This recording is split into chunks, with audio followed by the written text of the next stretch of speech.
Punjab police کے اہلکار ہیں، انہوں نے دعویٰ بولا وکلاء پر پولیس کی پولیس گردی ہے وہ رک نہیں رہی۔ ایک ایسا وقت عمران خان کی آواز مکمل طور پر دب چکی تھی، ایسے وقت میں شیر افضل مروت صاحب نے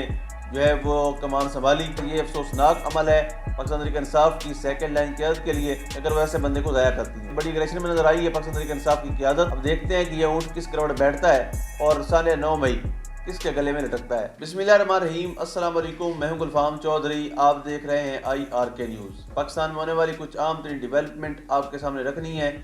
اور اس پر بات کرنی ہے۔ فرسٹ آف آل، لاہور کے اندر آج پنجاب پولیس اور وکلاء میں اس وقت بھی تصادم جاری ہے۔ جب میں آپ سے مخاطب ہوں، اس وقت لاہور میں جو لاہور ہائی کورٹ کے باہر وکلاء کا احتجاج چل رہا ہے اور پولیس کی طرف سے، اور یاد رہے کہ یہ وہی پنجاب پولیس ہے جس کو باول نگر میں پہلے فوجیوں نے مارا، پھر کھاریوں میں کچھ خواجہ سراؤں نے مارا، اور کل بھی ایک واقعہ رپورٹ ہوا اس میں بھی خواجہ سرا جو ہیں وہ تھانے کے اندر دندناتے نظر آتے ہیں۔ لیکن پولیس کے پاس جہاں پر لاٹھی چارج، شیلنگ، گولیاں ہوتی ہیں، وہاں پر وہ بالکل بھی اس چیز کا لحاظ نہیں کرتے کہ سامنے کون ہے، اور پنجاب پولیس کے اندر سے استعمال ہونے کی جو خواہش ہے یا جو حرکت ہے وہ نہیں جا رہی۔ ان کو ہمیشہ سے سیاستدانوں نے استعمال کیا ہے، ہر سیاستدان نے استعمال کرنے کے بعد ان کو ٹیشو پیپر کی طرح پھینک دیا ہے۔ لیکن جو زیادہ وفادار ہوتے ہیں، وہ عمر ورک ہوں یا مشتاق سکھیرا جیسے لوگ ہوں، ان کو ترقیاں بھی دی جاتی ہیں اور فارن کنٹریز میں ان کی سیٹلمنٹ بھی کی جاتی ہے۔ اگر ہم آج بات کریں تو سول عدالتوں کی منتقلی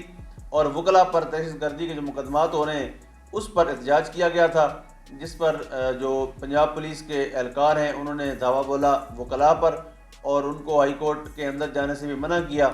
اور مزید جو تھا وکلاء نے رکاوٹیں ہٹا کر اندر جانے کی کوشش کی، لیکن پنجاب پولیس کے اہلکاروں نے وکلاء کو منتشر کرنے کے لیے لاٹھی چارج کیا، شیلنگ کی اور اپنی طاقت کا استعمال کیا۔ تقریباً اب تک کی رپورٹ کے مطابق 50 سے زائد وکلاء ہیں جو زیر حراست ہیں، اور یہ کشیدہ صورتحال کی وجہ سے مال روڈ کے دونوں طرف سے ٹریفک بھی بند ہے، اور جو لوگ وہاں پر ٹریفک کے ساتھ گئے ہیں، جو اس ٹریفک میں گئے ہیں، وہ فیملیز گئی ہیں، وہ فیملی سمیت وہاں پر ٹریفک میں پھنسے ہوئے ہیں۔ اور مزید کل پاکستان بار کونسل نے پولیس کے ہونے والے تشدد کے خلاف مظاہرے کا اعلان کیا ہے، اور انہوں نے کہا کہ کل کوئی وکیل عدالت میں پیش نہیں ہوگا بلکہ وہ کل احتجاج کریں گے۔ اور یاد رہے کہ اس وقت آنسو گیس سے بچنے کے لیے وکلاء کی بہت بڑی تعداد ہے جو اورنج ٹرین میں، جو اورنج ٹرین GPO چوک کے اندر ہے، وہاں پر سیڑھیوں کے پاس چھپے ہوئے ہیں، لیکن جو پولیس کی پولیس گردی ہے وہ رک نہیں رہی۔ جب تک وہ رکے گی نہیں تو حالات جو ہیں وہ بہتری کی طرف جانے کی امید بھی نہیں کی جا سکتی۔ اس کے بعد ایک بڑا کیس اور بڑا امپورٹنٹ کیس تھا، اسلام آباد ہائی کورٹ میں بشرا بی بی نے ایک درخواست دائر کی ہوئی تھی کہ ان کو بنی گالہ کی بجائے اڈیالہ جیل میں منتقل کیا جائے، اور یہ میرا خیال ہے کہ وہ لوگ جو ڈیل کی خبریں پھیلاتے تھے، اور ہمیں بھی ایک دفعہ ہم چودھری سرور صاحب کے پاس گئے ہوئے تھے جہاں پہ شجاعت حسین صاحب کا آفس ہے چودھری ہاؤس پہ، وہاں پر ہمیں ایک صاحب ہیں، انہوں نے کہا کہ جی میں آپ کو بڑی خبر دے رہا ہوں کہ کل عمران خان کے گھر سے ایک وعدہ معاف گواہ جانے لگا ہے۔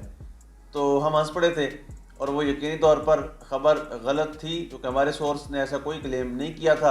اور اب بھی جو یہ سمجھتے تھے، جو سوچتے تھے، یہ جو کہتے تھے کہ بشرا بی بی جو ہیں وہ ان کے خلاف وعدہ معاف گواہ بن جائیں گی، تو ان کے منہ پر یہ بڑا زوردار تھپڑ ہے کہ ان کی خواہش ہے کہ مجھے گھر کی بجائے جیل میں رکھا جائے۔ میں خان صاحب کے ساتھ جیل میں رہنا پسند کروں گی، لیکن اپنے سکون کے لیے، اپنی رات کے لیے وہ بنی گالہ میں رہنا پسند نہیں کر رہی۔ تو آج اس درخواست کو قبول کر لیا گیا ہے جو میاں گل حسن اور زیب صاحب کے پاس زیر سماعت تھی،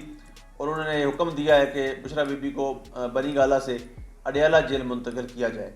تو یہ اچھی ڈیولپمنٹ ہے کیونکہ جو بشرا بی بی ہیں ان کی صحت کے حوالے سے کافی تحفظات ہیں پاکستان تحریک انصاف کو، اور ان کا یہ کہنا ہے کہ جو حکومتی نمائندگان جن سے بات ان کی ہوتی ہے یا جو بھی سارے کے سارے پروسیس کو دیکھتے ہیں، جیل حکام ہیں، تو وہ بالکل تعاون نہیں کرتے، اور بشرا بی بی کی طبیعت کے حوالے سے بھی ان کو کافی ساری شکایات تھیں، جو یقینی طور پر جب اڈیالہ جیل میں ہوں گی تو ایک پبلک پلیس ہوگی، وہاں پر ان کو اس طرح سے ٹریٹ نہیں کیا جائے گا جس طرح سے ان کو بنی گالہ میں ٹریٹ کیا جا رہا تھا۔ اس کے بعد آج کی ایک بہت بڑی خبر ہے پاکستان تحریک انصاف کے صفوں کے اندر ایک ایسی آواز جس کو ہم نے اس وقت بھی میدان کے اندر دیکھا جب ساری کی ساری قیادت روپوش تھی، اور کوئی بندہ بھی اتنی ہمت نہیں کر رہا تھا کہ نکلیں اور عوام کو نکالیں۔ ایک ایسا وقت جب عمران خان کی آواز مکمل طور پر دب چکی تھی، ان کو کوئی بھی ایسا نمائندہ گراؤنڈ میں موجود نہیں تھا جو ان کے پیغام کو مؤثر انداز میں بہتر طریقے سے عوام تک پہنچاتا۔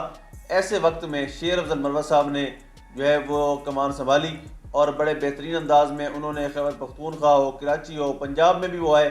اب پنجاب کے اندر ان کی گرفتاری کے پیچھے اپنے ہی لوگ تھے. کون سے لوگ تھے یہ بہتر وقت آنے پہ شیخ افضل مروت صاحب خود بتا دیں گے. اور ان کو پنجاب کے اندر جلسے نہیں کرنے دیے گئے اور اپنے ہی لوگوں نے اس چیز کی مخالفت بھی کی تھی, لیکن انہوں نے پھر بھی بڑی بہادری کے ساتھ پنجاب میں آئے, گرفتاری بھی دی, اور گرفتاری ہونے کے بعد وہ جیل سے نکلے اور ان کو واپس KP کے جانا پڑا. اسلام آباد میں ان کی مصروفیات ہیں جو پیشہ ورانہ امور ہیں ان کو اس حوالے سے بھی انہوں نے آج اسٹیٹمنٹ دی کہ میں اس موجودہ قیادت کے ساتھ نہیں چل سکتا. اب اس کے پس پردہ محرکات کو اگر ہم دیکھیں کہ کیا وجوہات ہو سکتی ہیں کہ شیخ افضل مروت جیسا بندہ جس نے اتنے مشکل ٹائم میں پارٹی کو سنبھالا اور اتنے زبردست طریقے سے ساتھ لے کر چلا, آج وہ بندہ کیوں مجبور ہوا کہ وہ بندہ کہہ رہا ہے کہ میں پارٹی کے ساتھ موجودہ قیادت کے ساتھ نہیں چل سکتا. آج انہوں نے اڈیالہ جیل کے باہر گفتگو کی, انہوں نے کہا کہ ملاقاتوں میں رکاوٹ جیل حکام ڈال سکتے ہیں یا ان سے اوپر جو ہوتے ہیں وہ ڈال سکتے ہیں. تو کل بھی عمران خان سے ملنے نہیں دیا گیا, آج بھی میری ملاقات نہیں کروائی گئی. ان کا کہنا تھا کہ میرا ملنا ضروری تھا لیکن عمر ایوب اور شبلی فراز عمران خان سے نہیں ملنے دے رہے. شبلی فراز کے مطابق نون لیگ نے کہا ہے کہ شیخ افضل کا نام دیا گیا جو ہمیں قبول نہیں ہے.